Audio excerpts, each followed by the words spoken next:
Discuss about differentiation.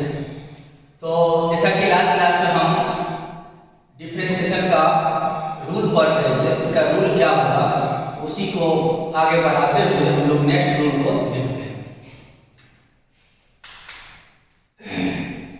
तो इसमें मैं आपको बता रहा हूँ, तो मान लिया जाए कि कोई एक फलन है इस तरह से, और ये k है और ये f है इसके बराबर।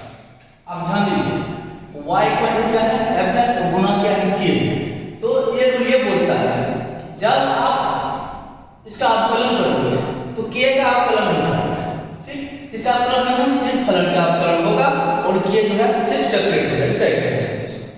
तो रूल ये कहता है कि dy by dx equal to k को एकदम साइड कर दीजिए गुना d upon dx of fx। Simply मतलब जो वेरिएबल्स है सिर्फ उसका अवकलन करना है, k से हमको कोई लेना नहीं। k को साइड कर देंगे और इसका अवकलन हो जाएगा आपका x। This is equal to dy by dx। Okay, so for an example let us consider y equal to 2 sin x।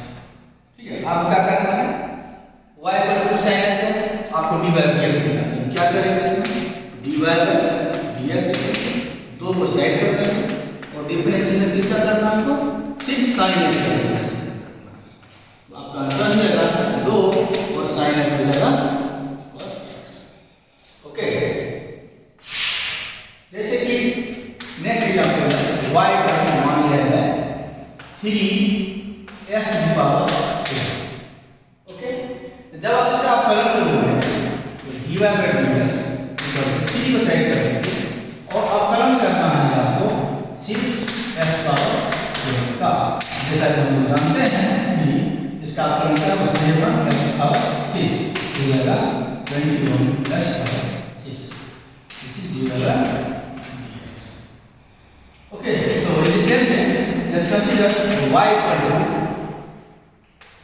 k tan inverse x. So if you find dy by dx, so k को side कर दो, differentiation करना है सिर्फ आपको tan inverse x का। तो क्या होगा, k गुना इसका जानते हैं 1/1 प्लस x का स्क्वायर।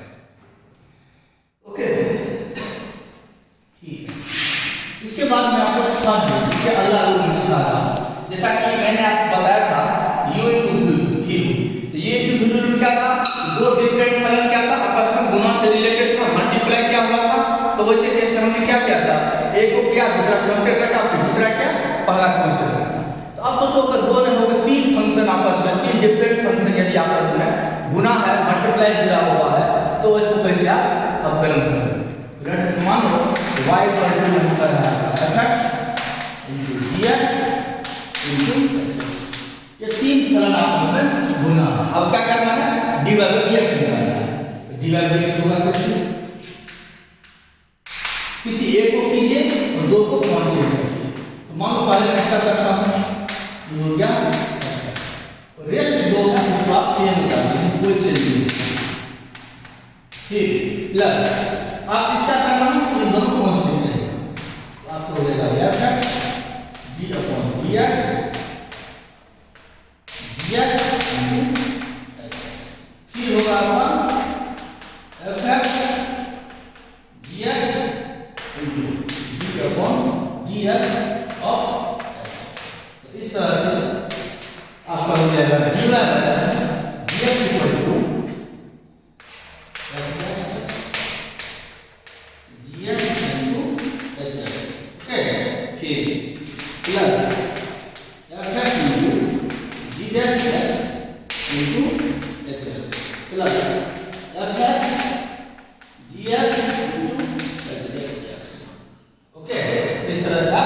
जब तीन फलन होगा तो अब इस तरह से क्या करना है, एक को करना है, दो कांस्टेंट फिर इसको करना है, फिर दो कांस्टेंट, इस तरह से आप कर सकते हो। कुछ कर दीजिए।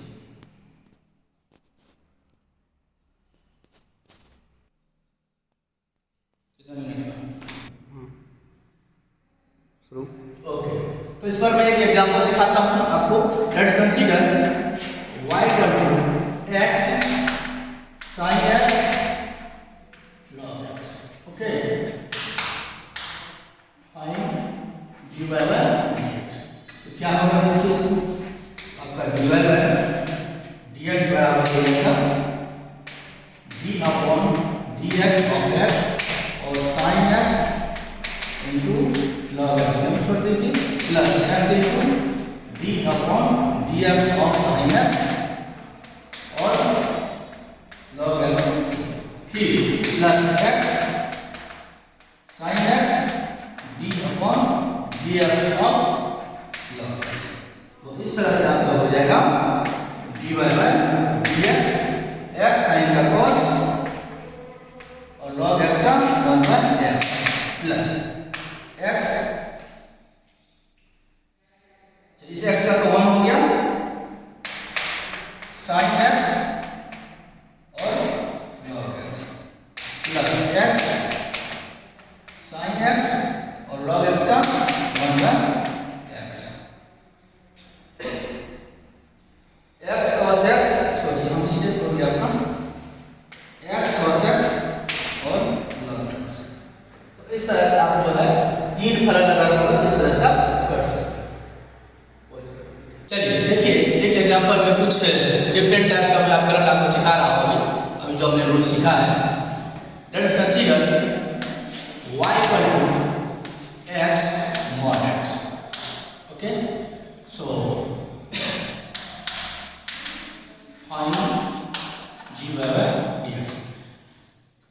अगर आपको दिया होगा y equal to x mod x और आपको बोलता है कि dy बाय dx को फाइंड आउट कीजिए, तो कैसे करेंगे इसमें? यहाँ अगर आप डायरेक्ट करेंगे तो फिर दिक्कत हो जाएगी क्योंकि हम मॉड लगा हुआ है। तो रूल ये कहता है सबसे पहले आप मॉड को हटाना पड़ेगा। तो मॉड कैसे हटाएंगे? जैसा हम लोग जानते हैं कि मॉड x कैसे ये टूट जाता है, ये x लेता है जब x ग्रेटर देन 0 होता है और ये माइनस x होता है जब x ग्रेटर देन 0 हो जाता है।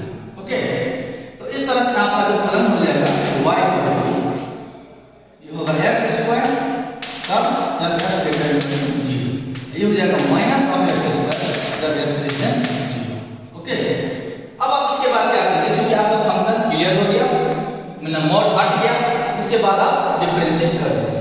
इस तरह से आप जब आप फलन करेंगे dy बाय dx हो जाएगा 2x जब x ग्रेटर देन 0, ये होगा माइनस 2x तब जब x लेस देन 0। अगर आप दोनों चाहेंगे एक साथ लिखने के लिए इस तरह से आप लिख सकते हैं dy बाय dx हो जाएगा दोनों का अगर एक साथ मिला देंगे इस तरह से आपको dy by dx equal to 2 into mod x हो जाएगा।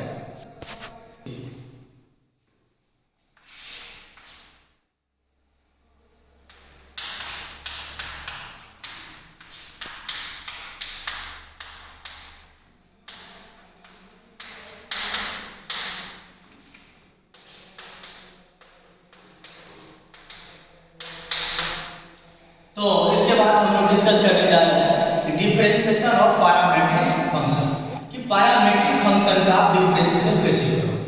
तो सबसे पहले आपको ये समझना है कि पैरामीट्रिक फंक्शन आखिर बोलते किसे। ओके, तो पैरामीट्रिक फंक्शन क्या होता है कि इससे पहले हम लोग देखा कि y जो है डायरेक्ट फंक्शन ऑफ x, तो हम लोग डिफरेंशिएट इसे कर देते हैं।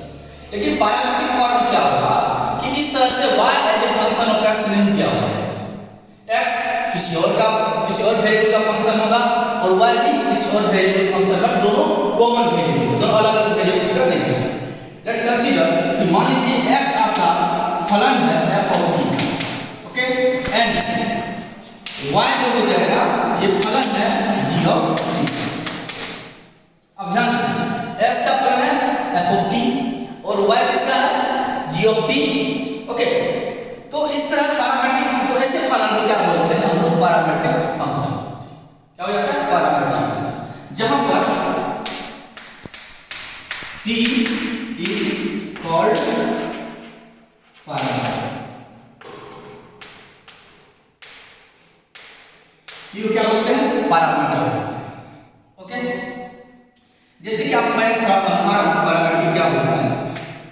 जैसे कि मान लीजिए y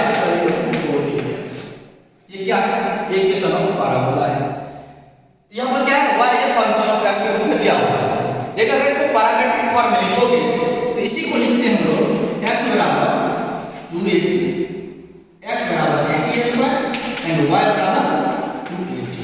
ये कैसा हो गया? ये जो पैराबोला दिया हुआ है इसका पैरामीट्रिक समीकरण दिया हुआ है x = 80 स्क्वायर y = 280। इस तरह से हम